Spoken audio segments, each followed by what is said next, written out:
జన సైనికుల పట్టు టీడీపీ సమన్వయ భేటీలో తీవ్ర ఉద్రిక్తత సమావేశాల్లోకి దూసుకొచ్చిన కార్యకర్తలు కుర్చీలు బెంచీలు గాల్లోకి విసిరిన వైన లోక్సభ ఇన్ఛార్జి హరీష్ కారు అద్దాలు ధ్వంసం పిఠాపురం నుంచి పవన్ అంటూ ఇంకొక వార్త రాసుకొచ్చారు. మొత్తం మీద పవన్ కళ్యాణ్ భీమవరం గాది దఫా పోటీ మొన్న చెప్పుకున్నాం, నిన్న అనుకుంటా నేను వీడియో కూడా పోస్ట్ చేశాను. భీమవరం గాది ఆయన మారుతున్నట్టున్నారు, అక్కడ అంజిబాబుకి ఇస్తున్నట్టున్నారు. దానికి కారణం అక్కడ లోకల్ వాళ్ళు అయితేనే భీమవరం వాళ్ళు ఓటేస్తారు కాబట్టి మరి పవన్ ఎక్కడ పోటీ చేస్తారండి, పిఠాపురం నుంచి పోటీ చేసే అవకాశం ఉందని.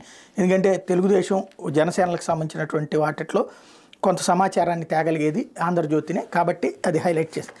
రాజ్యసభ ఎన్నికల్లో హై డ్రామా, 3 రాష్ట్రాలను క్రాస్ ఓటింగ్, కర్ణాటకలో బీజేపీ జేడీఎస్కి ఎదురుదెబ్బ, ఉమ్మడి అభ్యర్థి కుపేంద్ర రెడ్డి పరాజయం, 3 స్థానాల హస్తగతం, కమలానికే ఒకటే, హిమాచల్లో కాంగ్రెస్ నేత సింఘ్వి ఓటమి, సమానంగా ఓట్లు, డ్రాలో బీజేపీదే అదృష్టం, 9 మంది కాంగ్రెస్ ఎమ్మెల్యేలు క్రాస్ ఓటింగ్, అవిశ్వాస తీర్మానం పెట్టే ప్రయత్నాలు బీజేపీ, కాంగ్రెస్ అప్రమత్తం, నేడు సిమ్లాకి డీకే, యూపీలో కమలానికి దక్కిన అదనపు సీటు, బీజేపీకి 8, సమాజ్వాదీ పార్టీకి 2 సీట్లే అంటూ రాసుకొచ్చారు. ఓవరాల్గా అయితే 97 స్థానాలకి భారతీయ జనతా పార్టీ రాజ్యసభలో చేరింది, అట్లాగే 114 స్థానాలకి ఎన్డీఏ చేరింది. తద్వారా మేజర్ పార్ట్ కింద రాజ్యసభలో కూడా అయింది. అయితే 121 స్థానాలు కరెక్ట్గా కావాల్సి ఉంది, అదైతే లేదు.